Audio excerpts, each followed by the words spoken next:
personne qui pouvait faire des instrus, pratiquement. Ceux qui faisaient des instrus pour les rappeurs, c'était des mbalarman, donc c'était pas vraiment ce que nous on recherchait. Imagine à l'époque, toi t'es plus ricain, t'arrives, le gars il te fait un instru, c'est musical et tout, mais ça correspond pas à ce que tu veux.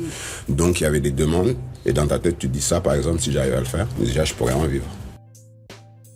Plongez au cœur de la culture vibrante du hip-hop sénégalais avec le podcast Hip-Hop Sénégal Rec. Un voyage à travers les rythmes, les paroles engagées et l'histoire de ce mouvement urbain dynamique qui traverse les générations. Grâce à nos invités, Hip-Hop Sénégal Rec explore les fondations posées par les pionniers, suit l'évolution d'une culture et va à la rencontre des figures du hip-hop au Sénégal dans toute sa largeur. Artistes, photographes, producteurs, DJ, beatmakers, réalisateurs, danseurs et autres corps de métier, chaque épisode dévoile les récits passionnants, les inspirations profondes et les passions qui ont façonné et continuent de propulser le hip-hop au Sénégal. Bienvenue dans Hip-Hop Sénégal Rec, où la musique, la culture et l'héritage des pionniers se rencontrent et où le passé, le présent et le futur du hip-hop sénégalais se rejoignent pour vous captiver. Dans cet épisode de Hip-Hop Sénégal Rec, je reçois Ahmed Mané, plus connu sous le nom de Charismatic Dixa. Rappeur, ingé son et beatmaker, Dixa nous parle de ses différentes casquettes, de son groupe, Alienzik, et de la manière dont il travaille avec les artistes. Il nous parle également du travail de transmission qu'il fait avec les jeunes, par le biais notamment de son festival le Galsen Urban Beat Fest. Fan de hip-hop US, il nous donne son regard sur l'évolution du hip-hop au Sénégal à travers les âges. Une conversation passionnante, notamment pour les fans de beatmaking.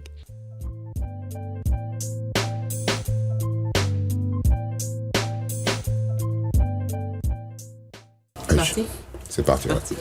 Ahmed Mané, a.k.a. Charismatic Dixa, a.k.a. Dixa, comment tu dois t'appeler aujourd'hui? Je pense que Dixa, c'est plus rapide. Ok, on part sur Dixa. Okay. Est-ce que tu peux te présenter pour ceux qui ne te connaissent pas?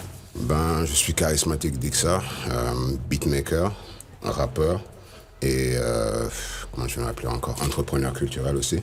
Ouais. J'ai dû commencer dans le hip-hop vers les années 97. Vers la fin des années 90, en 97, un peu plus ou moins.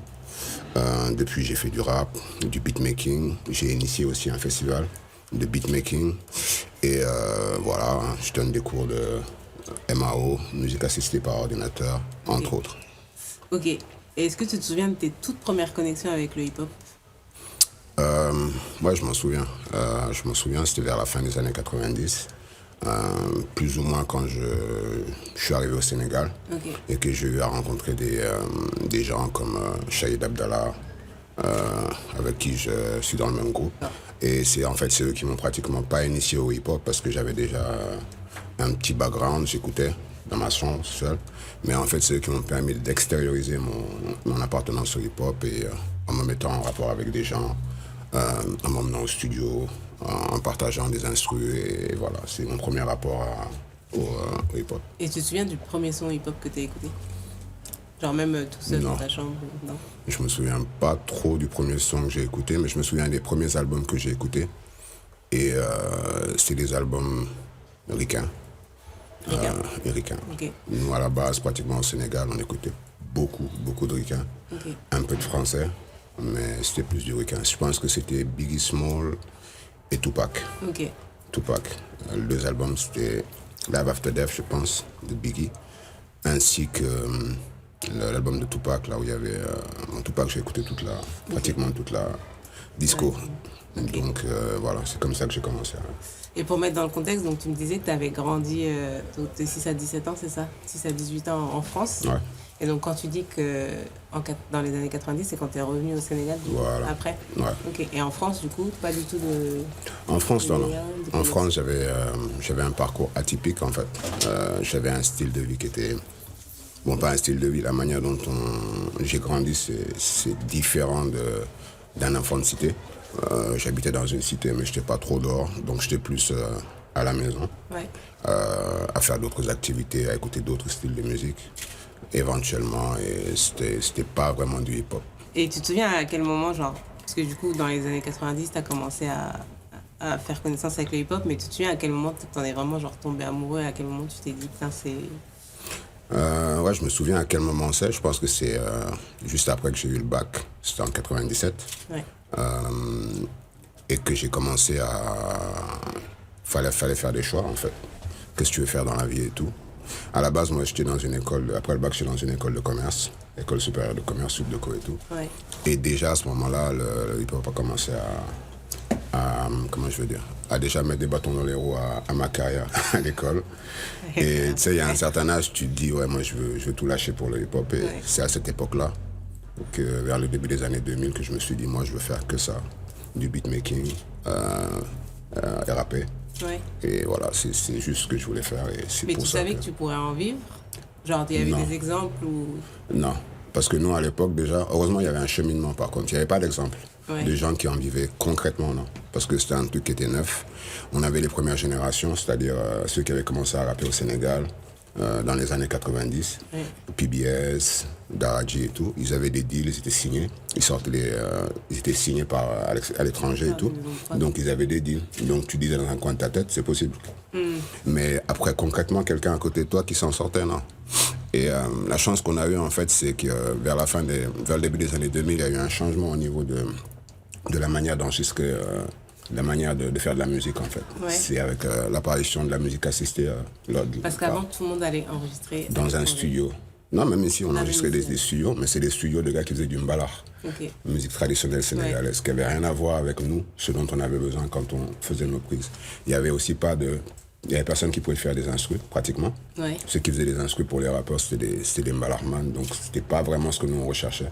Alors imagine à l'époque, toi t'es plus ricain, t'arrives, le gars il te fait un instru, c'est musical et tout, mais ça correspond pas à ce que tu veux. Donc il y avait des demandes, et dans ta tête tu te dis ça par exemple, si j'arrive à le faire, déjà je pourrais en vivre. Donc ça, c'est comme ça que tu es devenu... C'est comme ça qu'au fur et à mesure, je suis devenu...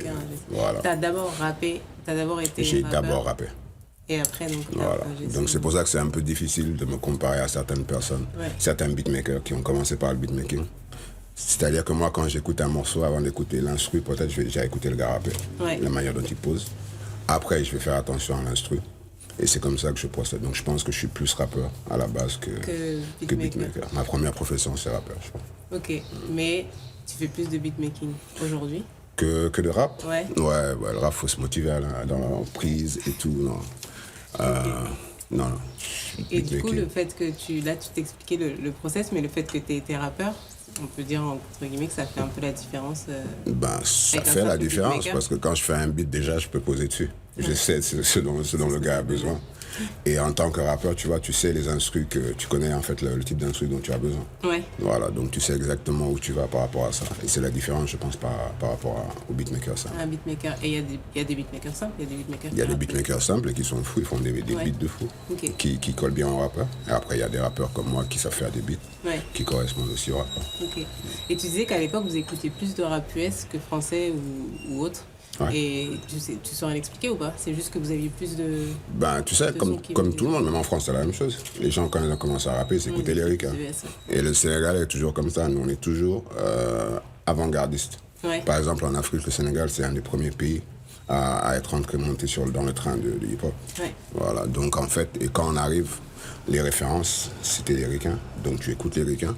Et après, à partir de là, tu te forces ton identité à toi. Mais au début, c'est juste, tu essaies de faire comme eux, ils font. Ouais. Voilà, donc c'est pour ça que je pense qu'on écoutait du ricain. Et on a eu une seconde chance aussi, vu qu'on a aussi des accroches avec la France. On regardait aussi ce qui se faisait en France. Ouais. Et à l'époque, sérieusement, c'était pas mal ce qu'ils faisaient les Français. Okay. Ça, c'était IAM, t'avais comment ça s'appelle, Lunatic.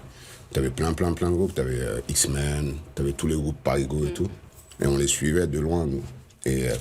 le rap français avait son identité à elle aussi, à lui, excusez-moi. Et c'était très, très intéressant de pouvoir avoir les deux mondes, en fait, quoi. Et le Sénégal se situe entre ça. Okay. Voilà. Donc c'est pour ça que notre hip-hop, il est à la fois, il peut être entertainment, c'est-à-dire un truc qui est juste basé sur la musicalité et tout. Et il peut avoir aussi un message, voilà. Et le message est présent dans l'hip-hop persan.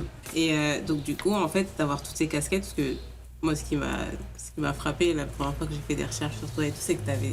Moi, je t'ai demandé d'ailleurs sur quel beatmaker, ingé son, producteur, artiste. Ah, les casquettes. Et d'avoir toutes ces casquettes, ça a été plus un besoin en fait qu'une passion, parce que tu disais comme il y avait personne qui faisait l'instru. Sûr, c'était un besoin, parce que déjà, comme je t'ai expliqué, ma connexion avec le game au Sénégal, avec la scène sénégalaise en tant que telle, c'est-à-dire aller au concert, faire partie de la scène sénégalaise, faire des sons, enregistrer, et produire et proposer pendant des soirées chaque samedi. Ça, c'est grâce à Shahid Abdallah. Ouais.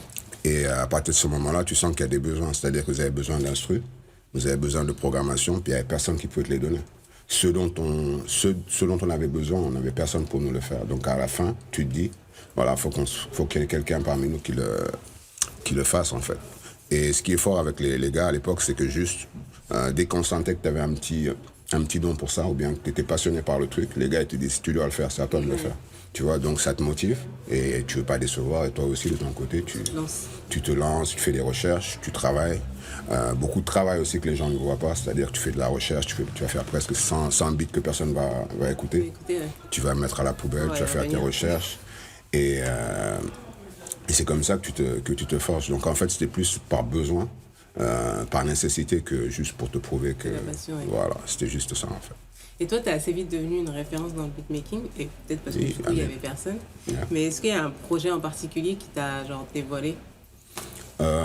Déjà, le projet de mon groupe, Alien Zik, je pense, le Bell and Planet. C'est un double CD, en fait, un album de double CD de 36 titres. Et il y en a certains qui disent que c'est un classique. Je ne suis pas pour me jeter des fleurs, de toute façon c'est même pas mon travail à moi tout seul. J'ai contribué, je n'ai pas fait tous les instruments de l'album, mais je pense que c'est un des meilleurs albums de rap sénégalais. Hip-hop sénégalais? Ouais, il est vraiment très abouti. Ouais. Par la conception. Toute génération confondue? Ouais, je pense. Je pense. Dans le top 3, il n'est pas troisième, comme disent les petits. Donc il est deuxième au premier. Voilà, c'est quand tu écoutes en fait sérieusement, moi avec le recul maintenant, ça fait presque 20 ans qu'il est sorti. Ouais. On a le temps de réécouter, on le redécouvre chaque fois des trucs et on se dit ouais, on a fait ça. Voilà, c'est intemporel en fait. Ouais. C'est un truc très abouti et je pense que c'est un truc qui m'a lancé. Sinon aussi, il y a un autre album que j'ai produit de A à Z aussi, du groupe Kangam Squad. Okay. C'est des gens qui sont ici. Et l'album il s'appelle Behind the 5K. C'est un album que j'ai réalisé pour... Eux, ils sont de Tambacounda, c'est la région orientale du Sénégal. Donc je me suis déplacé pour m'imprégner avec eux de leur existence et tout. On a fait un mois et quelques ensemble. Ok, à Tamba? À Tambacounda, ouais. Et on se levait, on allait au studio, prise, mixer l'après-midi. Et voilà. Donc c'était un projet qu'on a fait de A à Z à partir de là-bas. Et j'ai fait toutes les prods pratiquement. Je pense qu'il n'y en a qu'une ou deux que je n'ai pas faites. Et ça aussi, c'est un projet qui a assez marqué les gens. Okay. Et voilà, hein, c'est pratiquement ces deux projets. Je pense que c'était les projets qui m'ont le plus exposé en fait. Et c'est quoi le processus? C'est des gens qui viennent te chercher pour que tu bosses sur leur projet? Ou est-ce que parfois c'est juste toi qui, je sais pas, que tu produis des sons et que tu vois tel rappeur dessus et que tu vas lui proposer? Voilà, il y a un peu des deux. Généralement, quand tu fais une prod, par exemple, tu écoutes et tu sens que ce rappeur-là, il serait bien dessus. Tu lui proposes et ça, c'est une approche. La deuxième approche, c'est au studio, moi, je composais toute la journée. Toute la journée, il y avait des gens qui venaient, qui se déplaçaient. Attends, je te réexplique comment ça se passait au studio Alien Zik déjà. À la base. C'est-à-dire que nous, on habitait dans le studio. Ouais. C'était un 2 pièces. Vous habitiez dans le studio? C'était un 2 pièces. Tu avais le studio et une chambre, toilette et des cuisines. Okay. Donc, ce qu'on faisait le matin quand on se levait, moi, j'étais déjà sur la machine. Je regardais les prods. Et les gars, ils se levaient, café normal, ils viennent s'asseoir. Ah, la prod, elle est pas mal, ok, cool. Ils commencent à écrire. Ouais. Le gars, il pose. Si j'écoute et je sens que ça, c'est un truc ça lui colle, je lui lâche un truc. Okay. Voilà. Ça, c'est une autre approche. Il y a la troisième approche aussi, c'est des commandes. C'est quand les gens ils te demandent de leur faire des instrus. J'aimerais bien que tu me fasses une instru, on voit moi et que j'écoute. Mais à l'époque, c'était une approche, mais il y avait une autre approche, par rapport aux clients. C'est-à-dire que tu avais des clients qui venaient au studio, ils te payaient pour que tu fasses des instrus à partir de refrains qu'ils ont en tête. C'est-à-dire qu'eux, ils se posent, tu te poses avec eux. Et en fonction du refrain, tu recrées un morceau de A à Z. Donc là, tu n'as pas de carte blanche en fait. Tu travailles en fonction de ta draft. Il est assis avec toi et tu commences. Déjà, tu lui demandes le refrain, la vibe du morceau. Ouais. Tu poses, il fait c'est bon, non, c'est pas ça, c'est pas la bonne direction, tu changes. Je dis pas que la nouvelle génération, ils ne travaillent pas comme ça, mais c'est un truc très difficile à faire. Ouais, j'imagine. Parce je pense que ça. Le gars, il a en tête un truc. Et toi, tu dois trouver quelque chose qui va coller à son truc. Ouais. Et lui, il faudra qu'il fasse aussi un pas vers toi par rapport à ce que tu fais, parce que tu peux pas faire ce qu'il a dans sa tête complètement. Ouais, t'es pas dans sa tête. Et en fait, il est pas musicien. Donc, il a un truc dans sa tête, mais des fois, c'est même pas carré, en fait. Au lieu d'être bouclé. Oui, c'est pas faisable, en fait. Des fois, ils font des refrains de 3 mesures, au lieu de 4 mesures. Imagine, tu dois faire un refrain de 3 mesures. Parce que le gars, dans sa tête, il a manqué, il a oublié une mesure, en fait, dans le refrain. Et tu es obligé de lui expliquer ça. S'il comprend pas, il faut que tu t'adaptes. Tu vois. Donc, c'est une autre approche. Mais tout ça, ça te forge, en fait. D'accord. Avec le recul, c'est pour ça que je me dis que c'est une très bonne école, en fait. Voilà. Et ça t'est arrivé de réécouter une prod que tu as faite il y a des années et du coup de l'utiliser? Ouais. Ou de te souvenir qu'il y avait une prod qui pourrait coller à un projet. Ça, c'est déjà arrivé. Il y a des prods qui sont intemporels, sérieusement. Je te ressors des prods que j'ai fait en 2007. Si je te dis pas que c'est en 2007, tu sais pas. Pense pas. Ok. Voilà. Parce que déjà, même dans ma manière de fonctionner, la manière dont je produis, je me mets pas de limite, c'est-à-dire que je fais beaucoup de trucs différents. Okay. Je peux te faire des trucs commerciaux, je peux te faire des trucs qui sont plus underground. Je me renferme pas dans un seul truc. Voilà, dans un seul truc. Je pense que sinon après ça me prendrait la tête, je ne prendrais pas le plaisir. Je me laisse plus amener par l'inspiration que essayer de me formater à faire des trucs. Non, je préfère laisser l'inspiration me guider en fait. Et ça t'est déjà arrivé, comme on dit ça les journalistes, on appelle ça la page blanche, tu peux pas avoir d'inspiration du tout. Ouais, quand t'as pas d'inspiration, tu fermes l'ordinateur, tu vas faire autre chose. Il faut même pas te prendre la tête, ça viendra pas. Sinon tu feras un truc, c'est juste pour faire un truc et rien de normal en fait. Il y a des sons sur lesquels toi tu rappes, donc tu poses, que tu produis pas ou que t'as pas fait le beat, etc. Ouais. Mais étant beatmaker, est-ce que tu t'impliques quand même sur le process du beatmaking ou est-ce que tu donnes pas ton avis? Est-ce que tu es maniaque du coup sur la façon dont... Non, moi je suis pas un maniaque. J'allais dire, est-ce que tu es relou? Parce qu'en général, c'est les gens qui sont spécialisés. Ouais, peut-être que c'est les génies qui sont relous. Moi je suis pas un génie déjà. Okay. Donc je me prends pas la tête pour certains détails. Je ne considère pas comme un génie. Bon, voilà, on dira ça. En fait, non, je préfère en fait le résultat. C'est-à-dire que il n'y a pas d'instru parfait pour moi. Ouais. Ce qui compte, c'est ce que l'MC va poser dessus des fois. Tu as des instrus qui sont imparfaits.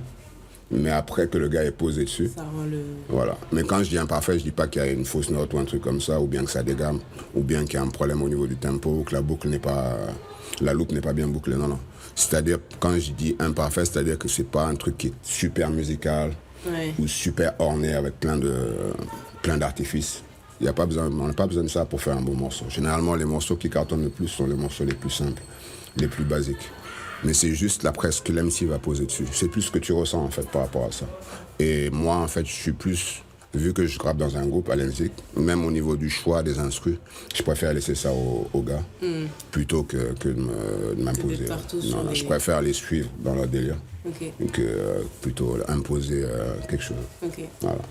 Et tout à l'heure, tu disais, on parle dans les processus, est-ce que c'est toi qui vas vers l'artiste ou pas? Je te demandais si ça t'est arrivé déjà, genre de travailler sur un son et de se dire ce son-là, il est fait pour cet artiste-là, mais vraiment juste pour cet artiste-là. Bien sûr, ça arrive, tu fais l'instru et tu dis ça collerait super bien avec cette personne-là. Mais de là, aller faire le pas et appeler la personne pour qu'elle pose dessus, moi, ça dépend de la personne. Si vous avez des affinités, il n'y a aucun problème là-dessus. Moi, je te dis l'instru là, moi, je te sens dessus, je te la lâche. Voilà. Il n'y a pas de discussion. Prends et fais-en ce que tu veux. Ah ouais? Tu as des projets qui t'ont marqué, des projets sur lesquels tu as bossé qui t'ont particulièrement marqué pour une raison ou pour une autre? Pas forcément que tu as surkiffé, parce que ça c'est la question d'après. Mais je pense que kiffer, moi je suis tellement dans le truc. En fait, quand je travaille sur un projet, peut-être après, quand tu as fini le projet, mais quand je suis dessus, c'est tellement d'heures de travail, c'est plus scolaire qu'essayer de prendre du plaisir à écouter le truc. Sauf quand au niveau de certains mix. Parce qu'il y a une règle d'or en fait. Quand tu mixes un son, plus le son te plaît, plus tu prends le temps de le mixer et plus le son il est peaufiné. Donc dans un album, quand tu écoutes un son et qu'il est très bien mixé, c'est que le gars qui a mixé, c'est que le son lui plaisait. Vraiment, généralement en fait. Et il y a plein de trucs, plein de projets qui m'ont marqué parce qu'il y a plein d'artistes qui sont très très bons avec lesquels j'ai travaillé. Et après, avec quelques années de recul, c'est un plaisir de réécouter les trucs. Mais pendant le process, t'es plus focus sur ce que tu dois faire, ce qui manque. Et t'as pas assez de recul pour pouvoir l'apprécier en fait. Mais après, ouais, tu peux. Et c'est qui les artistes avec lesquels tu as préféré? Déjà, il y a Alien Zik, tous les membres du groupe. Le groupe en tant que tel. C'est ton groupe, hein. Alien Zik, c'est mon groupe. Ouais. Le groupe, on est 6, on était plus, au début on était 7-8. Et ce qui me plaît en fait, c'est la personnalité des gens. Sur les gens du groupe, la personnalité, la manière dont ils se posent sur les instrus, ce qu'ils dégagent, ce qu'ils développent quand ils sont ensemble. Ça, c'est toujours un process qui... Je prends du plaisir, quoi, chaque fois. C'est-à-dire, on pose un instru, quand je vois la manière dont ça se met en place, et vu que c'est moi qui fais les prises, et tu vois le puzzle se mettre en place. Et ça, c'est un sentiment qui est... C'est gratifiant, en fait. Ouais. Tu prends du plaisir à ça. Sinon, il y a des artistes aussi comme Ombre Zion. C'est l'un des plus talentueux artistes sénégalais, de cette génération surtout. Tu as plein d'artistes. Hein. Il y a plein de gens, pratiquement les gens avec lesquels j'ai carrément un lien très fort. C'est des artistes qui sont... Je pense que c'est la musique aussi qui fait ça. Il faut qu'on te... Parce que ça valorise, en fait. C'est des artistes, leur travail les valorise à mes yeux et ça me donne l'occasion de pouvoir un peu plus, aller plus loin avec eux dans une relation, en fait. Et mine de temps, vous passez du temps ensemble, quand même. Bah oui, il y a aussi Fla de Reaper. C'est un très bon artiste aussi. J'ai travaillé sur tous ses albums. Et il y avait plein de gars aussi. Tu me fais citer des noms, après les gens ils vont dire tu m'as pas cité, tu m'as pas cité. Sinon tu sors là, tu oublies des gens, ne m'en voulez pas. Ouais, bah, après ils diront après l'avoir dit. Ouais. Sinon t'as Ibaku, Staz, t'as plein de gens avec qui j'ai travaillé. Et je vais en oublier quelques-uns et je suis désolé pour eux. Voilà, ça passe. Voilà. Et c'est lequel ton projet le plus abouti? Toi tu considères c'est lequel ton projet le plus abouti? Waouh.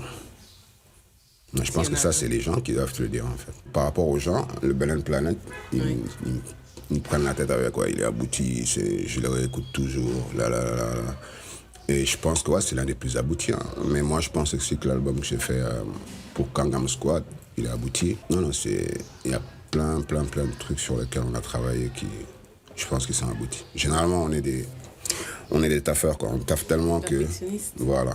Avant que le projet sorte, on a fait tellement d'heures dessus que généralement, c'est des trucs aboutis. On ne sort pas juste pour sortir. Ouais. Et tout à l'heure, tu disais pour Kangam Squad, vous êtes allé à Tambacounda. Ça arrive souvent que vous sortiez du studio et que vous rejoignez du coup les gars avec qui vous travaillez pour... Non, pour eux, c'était un truc particulier, en fait. C'était exceptionnel. Ouais, c'était exceptionnel et j'ai bien aimé l'expérience, par contre. Et non, c'était la première fois, je pense, que je l'ai fait. Et c'est motivant, en fait. Ouais. Est-ce qu'il y a un travail de transmission qui est fait aujourd'hui au niveau du beatmaking, de l'ingé son avec les jeunes? Est-ce que toi tu fais ce que je fais, ce que j'essaie de faire depuis 4-5 ans, je crois. J'ai commencé à donner des cours en MAO, musique assistée par ordinateur. Et ça veut dire que n'importe qui peut venir ou il faut quand même avoir des prérequis? Ouais, il faut avoir une... Non, tu sais, le hip-hop, dès le départ, on peut te donner la base. La base, elle est... on fait des initiations déjà. Donc, dans des cycles d'initiation. Et une fois que tu as fait le cycle d'initiation, après, on passe à une certaine formation. On va t'apprendre quelques trucs. Et après, si tu veux vraiment te spécialiser, ça, c'est encore la dernière étape. Mais c'est juste pour voir s'il y a des... Tu peux... comment on appelle ça encore? Tu peux susciter des passions, des vocations. Parce qu'il y a des gens, c'est en eux, mais ils ne savent pas que c'est en eux. Il faut juste qu'ils le découvrent et qu'ils puissent, en fait, entrer, en fait, dans le truc. Donc, c'est pour ça qu'on fait ça comme ça. Et je pense que c'est normal, en fait. Parce que nous, à l'époque, quand on commençait, il n'y avait personne pour nous mettre sur les rails. Donc, s'il y a moyen de leur donner cette chance-là, voilà. Il y a aussi le concours de beatmaking que je fais chaque année. C'est un festival de beatmaking qui dure pratiquement 1 mois avec des initiations au beatmaking, des formations, des scènes aussi. Quel Seigneur Ben Beat. Voilà. Avec des scènes aussi et un concours de beatmaking. Et le concours de beatmaking, vu que c'est la partie la plus ludique du projet, c'est celui qui a le plus d'écho, en fait, quoi. Mais tout pourquoi, en fait, on a fait ce concours de beatmaking, c'est juste pour pouvoir cibler des talents, des nouveaux talents, et essayer de les dévoiler, leur permettre de rencontrer d'autres personnes, des rappeurs. Ça, c'était la vision de l'événement. Voilà, c'est comme ça que ça se passe. Ouais. Et ce qui est intéressant, c'est la finale. Tu as tous les rappeurs, tu as les médias qui viennent voir. Et ça leur donne une chance, en fait, de se faire voir et de se faire découvrir. Et il y a des beatmakers qui ont émergé de par cette Ouais, je dis pas que c'est nous qui les avons fait émerger parce qu'ils auraient émergé avec le talent qu'ils ont. Ouais. Mais par exemple, un gars comme Zoomon de Beat, il avait gagné la 2e, je crois, édition. Ouais. Et il est assez connu. Il y avait aussi Chronix. Et ce que je disais, en fait, c'est des gens qui allaient émerger. Je pense, d'après moi, ils allaient émerger un jour ou l'autre. Mais en fait, c'est... Vous allez juste donner un coup de pouce et Voilà. On voulait donner une vitrine où les beatmakers pouvaient être représentés, s'exprimer, en fait. Quoi. Et c'est sénégalo-sénégalais ou vous avez des beatmakers d'ailleurs? Non, on a des beatmakers qui vivent au Sénégal, qui résident au Sénégal. Il faut résider au Sénégal, c'est le seul problème, parce que physiquement, il faut que tu puisses être là. Donc, c'est des beatmakers qui habitent au Sénégal, mais t'avais plein de nationalités. La dernière fois, on avait, je pense, des Ivoiriens, Congolais. Vu que le beatmaking urbain, maintenant, c'est un truc qui est internationalisé. Dans toute l'Afrique, tout le monde en fait. Et voilà, quand on a la chance de pouvoir compter parmi nous des gens d'autres pays. Voilà, mais c'est ouvert à tous ceux qui habitent au Sénégal. Et toi, tu as déjà travaillé sur des projets hors rappeurs sénégalais? Ouais, mais c'était plus dans le... Pas beatmaking, mais c'était plus au niveau des mix. D'accord. J'ai mixé des albums pour un label en Allemagne pendant 1 an. Je leur ai fait des mix jusqu'à ce que le Covid passe par là. Ouais. Et sinon avec des gens aussi en Espagne, aux États-Unis, un peu partout. On sait maintenant avec le mixage online, tu n'as même plus besoin de te déplacer. Les gens peuvent te balancer leur son et à partir de là, tu fais ce que tu as à faire. Non, ça va. C'est très intéressant de ce point de vue-là et on a touché à pas mal de pays. Ouais. Et le festival, il existe encore? Ouais, il existe encore. On en est à la 4e édition. Cette année, on n'a pas pu le faire parce qu'on a eu... En fait, j'ai perdu mon père 1 mois avant le festival. Et c'était un peu difficile de pouvoir mettre en place le tout. Mais la 4e édition, elle sera juste un peu reportée. Voilà. Ok. Et quand on parle de l'ingé son, de la prod, du beatmaking, c'est sur tout un projet. Moi, j'appelle ça des métiers de l'ombre. Parce que souvent, le mérite d'un album qui cartonne, il revient à l'artiste. Et on ne connaît pas forcément les noms. Après, au Sénégal, je trouve que c'est particulier. Je trouve qu'au Sénégal, par rapport à la France, on a plus connaissance, en tout cas une personne lambda. Limite, elle va être capable de dire qui c'est qui a produit, etc. J'ai l'impression que les jeunes, ils sont passionnés. Mais du coup, c'est quand même... le mérite, il revient quand même à l'artiste. Toi, comment tu vois les choses? Est-ce que c'est comme ça, c'est défini et tu es conscient de ça et il n'y a pas de... Parce que j'imagine qu'il y a des gens, c'est pas que c'est pas gratifiant, mais toi, comment tu vois les choses? Je pense qu'en fait, le gars qui travaille derrière dans l'ombre, il a une grosse part de responsabilité dans le projet parce que on est dans un, comment on appelle ça encore, on est dans un rapport en fait, il y a de concurrentiel en ce moment au niveau du hip-hop. Quand tu écoutes un album, tu veux qu'il soit bien fait aussi. Ouais. Le mix compte maintenant. Le mix de l'album est très important et il contribue aussi à faire qu'un album soit apprécié ou pas. Donc je pense qu'il y a une très très grande part de travail réalisé par le gars qui mixe. Mais ça, il y a toujours eu, non? Je crois qu'il y a Maintenant, c'est encore plus important parce que je pense qu'il y a beaucoup moins de talent au niveau des voix, des gens qui posent, des artistes. Donc, du coup, on regarde la globale. Donc, le gars qui travaille en studio aussi est très important. Parce qu'il y a plein de gens qui chantent, mais s'ils chantaient sans le travail du gars en studio, tu les écoutes brut, tu peux pas écouter. Voilà. Je dis pas que c'est une faute, hein, c'est juste la musique qui a évolué. Ouais. Et je trouve que c'est très intéressant aussi. Qu'une personne qui pouvait pas normalement chanter, parce qu'elle chante faux, on puisse la mettre sur les rails et qu'elle chante, et qu'avec l'effet, ça donne un truc qui soit aussi nice, quoi, aussi bien fait. Je pense que c'est une force, mais il faut aussi reconnaître leur travail. Le travail des ingé-sons est beaucoup plus important maintenant, ainsi que le travail des beatmakers. Voilà. Au Sénégal, à une époque, tu pouvais ne pas avoir de beat qui convient à ce que tu veux faire. Mais maintenant, tous les petits, pratiquement, ils peuvent te faire un instru qui peut être un hit. Ouais. Voilà. Le seul problème, c'est qu'ils se ressemblent tous. Ouais. Parce que c'est un format qui a été adopté et ils font en fait que le... C'est un modèle. En fait. Voilà, c'est la génération de templates. Ouais. Voilà. Et après... Partout. Voilà, c'est partout. Hein. Et maintenant, le template, ça dépend de ce que tu en fais. Hein. Tu sais, il y a plein de grands ingé-sons ou trucs, ils ont des templates, mais pour chaque template, après, tu développes quelque chose d'autre. Tu vas ajouter un truc et tu sais pourquoi tu fais quelque chose, en fait.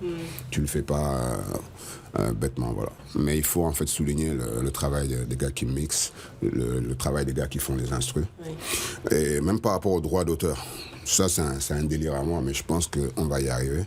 Les gars qui... par rapport aux droits voisins. C'est-à-dire sur un morceau, par exemple, le gars qui chante, il a ses droits en tant qu'interprète et tout. Le gars qui produit, il a ses droits en tant que celui qui met l'argent et tout. Et maintenant, tu as des gens qui sont touchés par le droit voisin. C'est-à-dire des gens qui contribuent au morceau. Par exemple, un featuring. Lui, il doit pouvoir avoir. Voilà. Un gars qui vient et qui fait un violon dessus. Le droit voisin, ça le touche et tout. Maintenant, imagine un gars qui mixe. Des fois, il change la structure du morceau. Ou des fois, il rajoute un effet sur certaines voix. Je pense lui aussi, il doit pouvoir faire partie des droits voisins. Parce qu'il y a une certaine transformation qu'il a apportée. Non. Le gars qui mixe, généralement, Et ça, je pense que c'est un combat qu'on va porter après. Mais bon.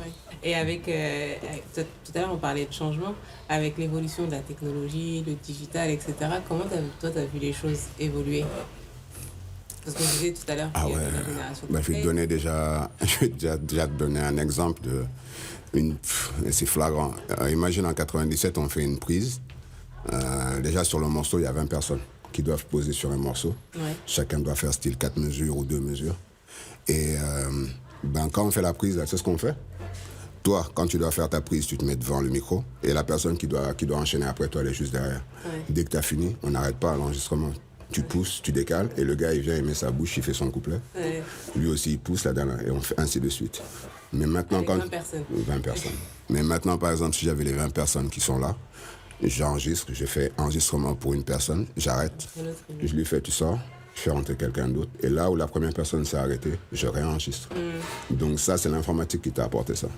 Voilà, tu peux faire plein de prises, mais de manière différente. C'est-à-dire pas au même instant. Tu as le temps de pouvoir agencer tes prises. C'est infini, en fait. Grâce à l'ordinateur, à l'introduction de l'ordinateur dans le processus de la conception musicale, ça a ouvert plein de portes, en fait. Puis comme tu disais, tu peux bosser avec quelqu'un qui est au bout du monde. Ouais, c'est fun, sérieusement, parce que ça aurait été... ça n'aurait pas été possible. Tu ne peux pas demander un visa à chaque fois que tu travailles avec une personne qui est à l'extérieur. Voilà. Ouais, c'est clair. Pour toi, qu'est-ce que le hip-hop sénégalais a de particulier par rapport au hip-hop? En plus, tu disais que tu écoutais beaucoup de hip-hop US, français. Et pour toi, c'est quoi la particularité du hip-hop sénégalais? Le hip-hop sénégalais, déjà, je pense que... Avec le recul, on avait un certain recul, donc on avait le choix entre plusieurs options. Et comme je t'ai expliqué, le hip-hop galsen, il y a du commercial, ça a toujours existé, il y a toujours eu du commercial. Il y a aussi de l'engagement. Il est toujours là, l'engagement, même si les gens qui portaient l'engagement, il y en a de moins en moins. Mais l'engagement est toujours présent, et même s'il y a de nouvelles formes et tout. Donc en fait, je pense qu'on a les deux casquettes. On a la casquette éducation, c'est-à-dire éduquer le peuple. Et on a aussi la casquette divertissement. Et je pense que c'est ça, en fait, notre identité du hip-hop galsen.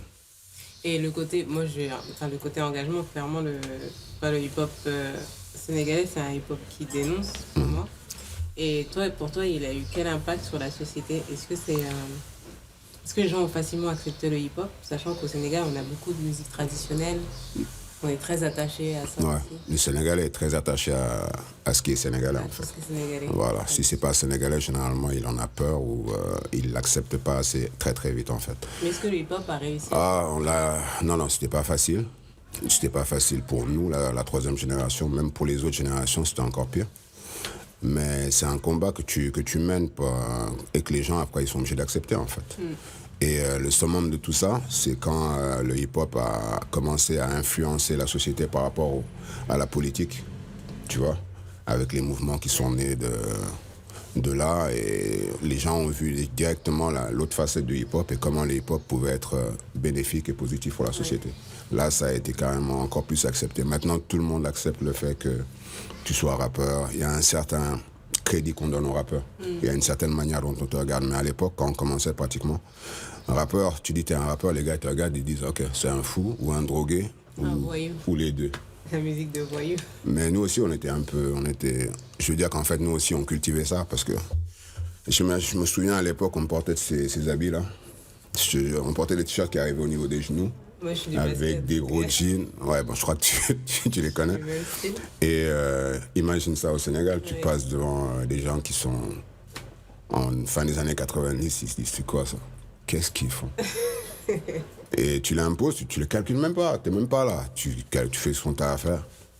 Tu te tresses, ils te regardent, ils se tressent. Tu fais quoi Et c'est des trucs que c'est un style vestimentaire que tu as imposé. Après, les gens, ils disent, OK, ils existent, mais ils ne te calculaient pas. Après, la deuxième étape, c'est quand tu as commencé à avoir un pouvoir médiatique, commencer à pouvoir imposer des choses, commencer à dénoncer des choses, parce que les gens, ce qu'oublient les gens, c'est qu'à une certaine époque, surtout à l'époque de la Black World, les gens n'osaient même pas avoir de rapport frontal avec les rappeurs, parce que tu avais peur qu'ils te mettent dans les morceaux après, ou qu'ils te fassent une campagne, voilà. Donc ça c'est un truc qui a toujours été fort dans l'hip-hop galsen, et j'aimerais bien que les gens ne le perdent pas, en fait. Le rappeur, c'est pas une personne lambda, c'est un combat qu'on a mené depuis des années. Et il y a une certaine image que les gens ont du rappeur. Il faut que les gens continuent à véhiculer ça. Donc c'est pour ça que j'en profite aussi pour dire que c'est pour ça que j'aime pas trop les clashs où les clashs ils ont toujours fait partie du rap. Ça a toujours existé, je suis d'accord. Mais l'image que tu donnes de toi quand tu fais le clash, je pense que si elle est importante. Il y a des clashs qui ont un certain niveau. Et qui crée certaines choses positives. Et il y a des classes qui n'en valent pas la peine et qui portent juste le discrédit sur notre culture. Et toi, c'était quoi ta période préférée? Je suis toujours dedans. Hein. Tant que le hip-hop vit, moi, c'est ma période préférée. Ouais. Mais musicalement, si tu dis, j'écoutais beaucoup de trucs des années 90, fin 90, 2000. Ça, je le réécoute, je me fais des sessions, c'est des kiffs. Mais je ne suis pas, comment on appelle ça encore, perdu dans le passé aussi. C'est je vis avec la musique, la manière dont elle se développe. Et c'est ça qui me fait encore kiffer pour le hip-hop. Il est toujours capable de me surprendre. Même les nouveaux trucs qui sortent, les nouvelles tendances et tout, moi j'écoute. Il y a des trucs que je kiffe parce que je sens la musicalité derrière. Je sens que le gars qui pose aussi, il est carré. Il fait son truc, il le maîtrise, il m'emmène avec lui. Et il y a des trucs que je kiffe pas parce que je sens que le gars il se prend pour quelqu'un d'autre, il m'emmène nulle part. Et ça a toujours existé. Même dans les années 90, t'as des gars, ils essayaient de faire ce que tu faisais. Mais ils essayaient juste, en fait. Alors qu'ils auraient pu adopter autre chose et faire quelque chose qui colle plus à eux, en fait. Et généralement, c'est ça, en fait. Ça changera jamais, ça. Mais le hip-hop continue de me surprendre et j'adore les formes qu'il a. Tant qu'il reste dans le cadre que je kiffe, j'adore les formes qu'il peut prendre, en fait, quoi. Il s'enrichit. Ouais. Je pense que c'est la beauté du hip-hop, en fait, de ce style. Voilà. Le fait qu'il se renouvelle tout le temps, il reste le même et en même temps il se renouvelle, c'est... Et puis il peut revenir... Non, il revient, c'est toujours des cycles. C'est toujours des cycles. Yeah. Tu vois, nos gros pantalons là, ils commencent à revenir, les petits commencent à porter. Ouais, pour mon plus grand bonheur. Et si tu n'avais pas été dans le rap, tu penses que tu ferais quoi? Président de la République. On a loupé. Ouais, vous avez eu de la chance. Hein. Et j'ai une question avant de te poser mes questions classiques, mais tu as répondu un petit peu tout à l'heure. La question c'est, est-ce que c'était mieux avant? Mais comme tu disais... Non, c'était bien avant. Ouais. Mais mieux, non, je pense pas. Dire que c'est mieux avant, c'est insultant après, par rapport à tout ce qui est après, ouais. Je crois que c'est un peu insultant. Ouais. Ok. Et j'ai des questions classiques. Ouais, là, tu es dans la peau du fan de hip-hop, pas du beatmaker, etc. Et tes artistes sénégalais préférés musicalement parlant? Mes artistes préférés, musicalement parlant, ça c'est des questions que je me pose même pas en fait, quoi. C'est le problème. Je vais déjà mettre de côté les gars avec qui je suis dans le groupe. Sinon je te dirais un gars comme Senzela, Senzela Rapstar, Double D, je te dirais qui aussi, Ombre Zion, ça je l'ai dit, mais c'est la famille. C'est pas parce que c'est la famille que ça peut pas être... Ouais, faut le dire des fois. Préféré, mais il y en a tellement, tu me fais... La liste est trop longue. Ouais, sérieusement, il y en a trop. Attends de voir la question suivante. Vas-y. Un de tes sons préférés, même si c'est pas le tien. Un de mes sons préférés. J'en ai deux. Les deux alors. J'en ai deux. J'ai un son de BMG 44 qui s'appelle... pas politicien en fait, Lilo Def Loro Dindi, je pense. C'est un truc qui est assez politique, mais j'ai adoré le beat, la vibe, la manière dont les gars ont posé, et c'est un morceau des années 2000 en fait, je pense. Il y a aussi un autre son que j'aime beaucoup, c'est le morceau de Nidoff, Ragal du Djegirai. l'instru. Tu sais, moi, j'aime bien quand c'est tendu. Et celui-là, il est tendu. Ouais. Ok. Tes influences internationales en matière de hip-hop? En matière de hip-hop, Ouais. comme je t'ai dit, on a commencé en écoutant du B.I.G., Biggie Small. J'aime beaucoup Biggie. J'écoutais un peu de Coco Brothers, Smith & Wesson, c'est Coco Brothers, Helter Skelter,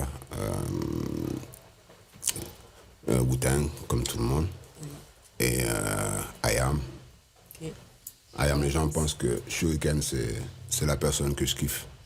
C'est Akhenaton. C'est l'une des plus belles plumes du hip-hop, en général, dans le monde entier. En France, j'ai écouté ça aussi, Booba de Lunatic, Ouais.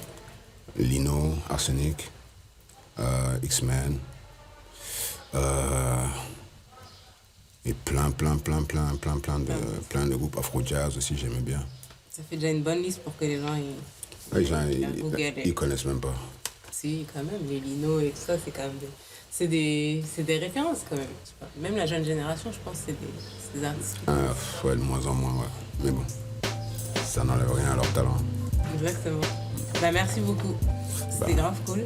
Merci à toi, c'était très intéressant.